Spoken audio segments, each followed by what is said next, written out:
All right. All right. Welcome to This Shit is Simple, and this is a little bit of a new segment that I'm doing, and I'm trying this out with you guys. Sorry, that's the phone. New segment I'm trying out with you guys, and we're gonna see if I can take this really complex concept, and I'm gonna try to bring it down to make it to something that everyone can understand, okay? All right, now, this one's kind of complicated and I'm doing this off the cuff, all right? So I'm going to show you the parallels between slavery and what it did then and how it hasn't changed or has changed very little to what it is now, okay?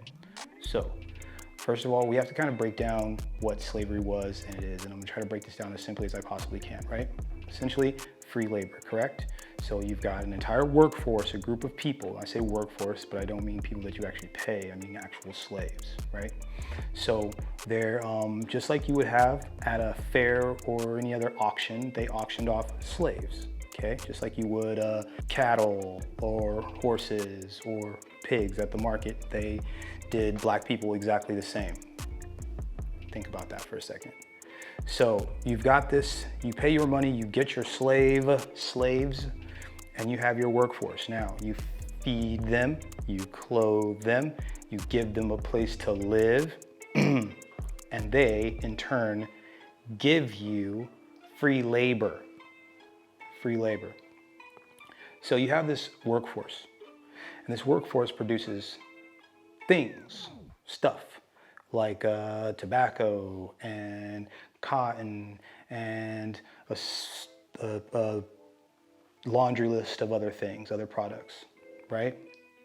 Now, surrounding that particular business and creating those products are other businesses.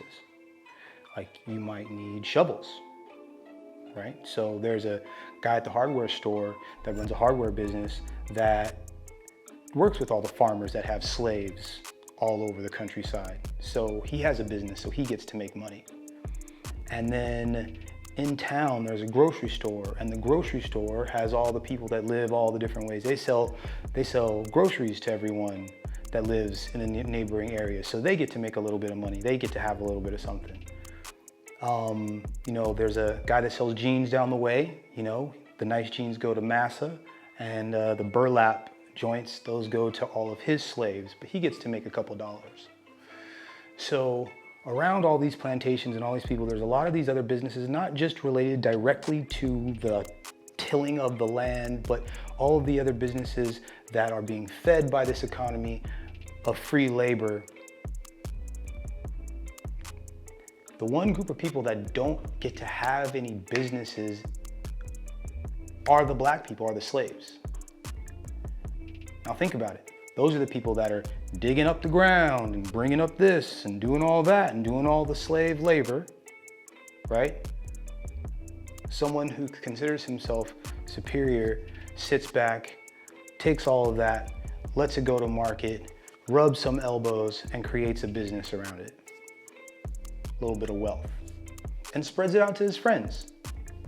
His buddy down the street has a business. His buddy down the street has a business. His buddy down the street has a business. You gotta make sure everybody, you know, takes care of each other. But the one group of people that never actually get anything are the black people. I mean, there's a couple. Now, how is that different than, and I mean, I can end that there, and that's basically breaking down slavery and how slavery not only just affected black people, but how on the backs of black people, lots of other businesses flourished. Okay, that's one thing. But then how it's no different than what's happening right now. NCAA, kids weren't up until just recently, weren't allowed to make any money for themselves. However, the colleges were making money on them. Video game companies were making money on them. Boosters were making money on them. Bars were making money on them. Everyone except for the actual students themselves was making money. So, like I said, new segment. I'm gonna try to break everything down as simple as I possibly can. I'll try to use as few words as possible. That's the goal, use as few words as possible. Like, subscribe. Erykah Badu said it best, I'm an artist and I'm sensitive about my shit.